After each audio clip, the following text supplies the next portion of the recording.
আজহারি চাইলে কি প্রধানমন্ত্রী হতে পারবেন কিনা? কারণ এই দেশের অনেক মানুষের মতামত ফেসবুকে, ইউটিউবে, টিকটকে, ইনস্টাগ্রামে সকলের একটাই দাবি, তারা আজহারিকে প্রধানমন্ত্রী হিসেবে দেখতে চায়। প্রশ্ন হচ্ছে আদৌ কি এটা পসিবল কিনা, বা আজহারি সাহেব সে রিস্ক আসলে নেবেন কিনা। প্রথম কথা হচ্ছে এই কথার জন্য, এই দাবির জন্য জনগণ একটা থ্যাঙ্কস ডিজার্ভ করে।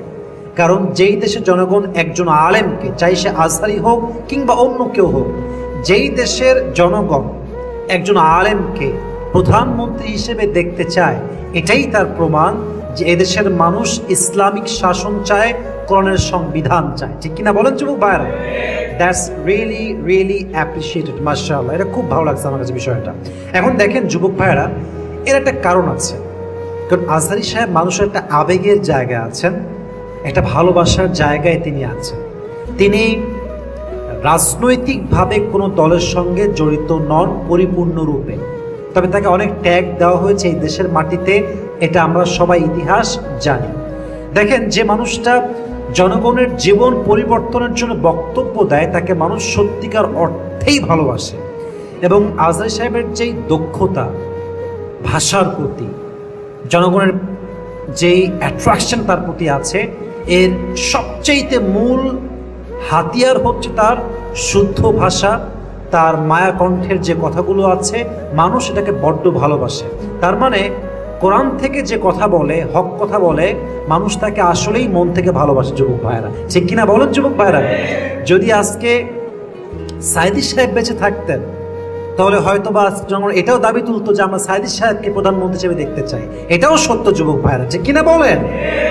প্রথম কথা আমি বলতে চাই, যদি আজহারি সাহেব প্রধানমন্ত্রী হতে চান ভোটের মাধ্যমে, যেটা আগামীতে হয় বলে আমরা আশা রাখি খুবই দ্রুত ইনশাআল্লাহ, আমি এতটুকু বলতে পারি আমার জায়গা থেকে, from my personal point of view, from my experience, from my perspective, আমার জায়গা থেকে আমি বলবো, যদি আজহারি সাহেব এই ভোটে দাঁড়ায়, উনি অবশ্যই জনগণের ভোটে পাস হয়ে বিজয়ী হবেনই হবেন ইনশাআল্লাহ।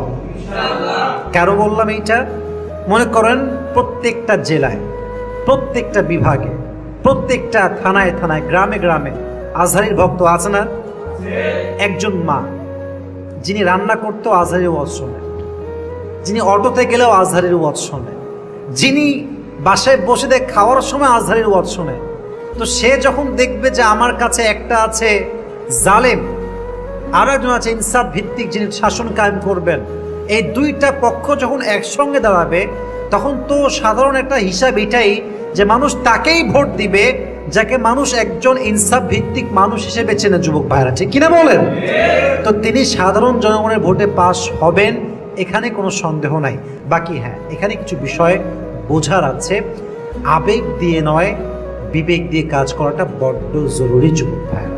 মাথায় রাখবেন, যদিও সাধারণ জনতাকে চায় এটা সত্য, বাট অনেক সমাজ আছে, সুশীল সমাজ বলেন, অন্য লেভেলের মানুষ বলেন, সবাই কিন্তু চাইবে না, আজহারি বলে কথা নয়, অনেক লোকই চাইবে না যে কোনো আলেম রাষ্ট্রের ক্ষমতায় প্রধানমন্ত্রী হিসেবে আসুক। এটা অনেকেই চাইবে না, একটাই কারণ, স্বার্থে আঘাত লাগার জন্য। ফর অ্যান এক্সাম্পল, একজন মেয়ে যে ওয়েস্টার্ন কালচার ফলো করে, তার ড্রেস হচ্ছে শর্ট, হাঁটু পর্যন্ত ড্রেস পরে, টি শার্ট পরে, টাইট ফিটিং ড্রেস পরে রাস্তাঘাটে ঘোরে, তো একজন আলেম যদি ক্ষমতায় আসে, সে তো এই বিধানটা করবে ইসলাম দিয়ে যে প্রত্যেকটা মেয়ের জন্য হিজাব পরে বাহিরে বের হওয়া বাধ্যতামূলক। তো যেই মেয়ে বুঝে ফেলবে যে আমি একে ভোট দিলে আমার ড্রেসের যে স্বাধীনতা আমার আছে এখানে হস্তক্ষেপ হবে, সে কি ভোট দিবে যুবক ভাইয়েরা? বলেন বলেন বলেন। সে ভোট দিবে না। তো সবাই কিন্তু চাইবে না। তো যদি সত্যিকার অর্থেই পসিবল হয় ভোটের মাধ্যমে সব দিক থেকে, তাহলে লাভ অনেক বেশি।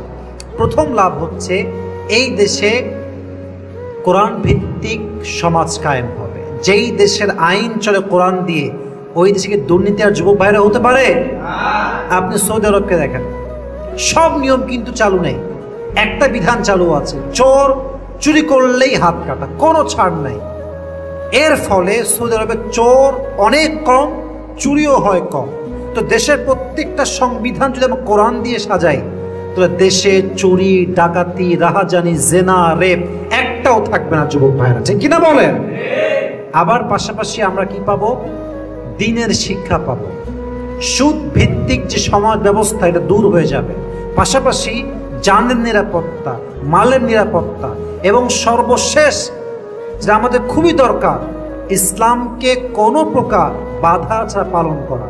আজকে দাঁড়িয়ে রাখলে শিবির হয়ে যায়, জামাত হয়ে যায়, জঙ্গি হয়ে যায়। এই ট্যাগগুলো আমাদের দেশে ছিল কি ছিল না যুবক ভাইরা? অনেক বেশি ছিল। দাঁড়িয়ে রাখলেই শিবির, সত্য কথা বললেই জঙ্গি।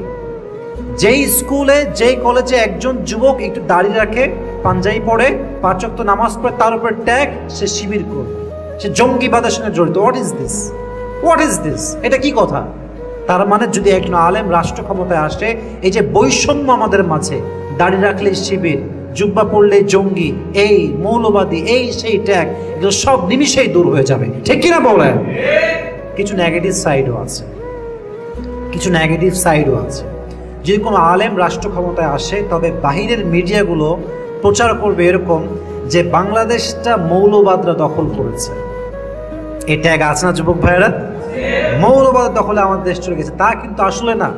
তবে যদি আপনি আমাকে আমার পার্সপেক্টিভ থেকে বলেন যে আপনি কি বলবেন এই বিষয়ে, যেখানে আজকে আমাদের সরকারের প্রধান উপদেষ্টা হচ্ছেন ডক্টর ইউনূস সাহেব, আপনার মতামতটা আসলে এখানে কি? আমি আসিফ এ কথা বলবো, এটা আপনি একমত হতেও পারেন, নাও হতে পারেন। আমি বলবো ডক্টর ইউনূস সাহেবই হচ্ছেন এখন বর্তমানে বেস্ট এবং পারফেক্ট। এর কিছু কারণ আছে।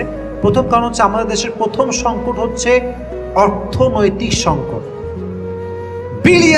বিলিয়ন্স ডলার বিদেশের মধ্যে পাচার হয়ে গিয়েছে। এই যে ক্ষতি আর্থিকভাবে, এই যে ঋণ আমরা আছি, এটার জন্য এমন একজন ব্যক্তি দরকার যিনি অর্থনীতি ভালো করে বোঝেন, যিনি ব্যাংক ব্যবস্থা ভালো করে বোঝেন। আচ্ছা বলুন তো, এটা বোঝার জন্য ডক্টর ইউনূস, যিনি গ্রামীণ ব্যাংকের এমডি, তার মতো একজন পারফেক্ট পারসন এই দেশের দ্বিতীয়টা আর কেউ কি আছে যুবক ভাইরা? নাই। উনি অর্থনীতি খুব ভালো করে বোঝেন, ওনার এটা খুব ভালো জ্ঞান আছে, এবং তার যে গ্রামীণ ব্যাংক, এটা জাস্ট দেশে নয়, বিদেশের মাটি তো এটা যথেষ্ট সুনাম আছে, মাশাআল্লাহ। তাহলে অর্থনৈতিক ব্যবস্থাকে আবার চাঙ্গা করার জন্য, ঠিক করার জন্য, ব্যালেন্সে আনার জন্য তার মতো এক্সাম্পল সেকেন্ড বাংলাদেশে আর কেউ নাই। Number 1 point. নাম্বার 2, আমাদের দেশ এখন বড় সংকটে আমরা আছি। আমাদের দেশটা কেমন জানেন? জাস্ট যুদ্ধ শেষ হয়েছে, আমরা কেবল স্বাধীন হয়েছি। এই স্বাধীনতা ধরে রাখা বড় একটা চ্যালেঞ্জ আমাদের জন্য। কারণ আমাদের দেশের উপরে পাশের দেশ সহ অনেক দেশের একটা শকুনের চোখ যুবক ভাইরা আছে না নাই?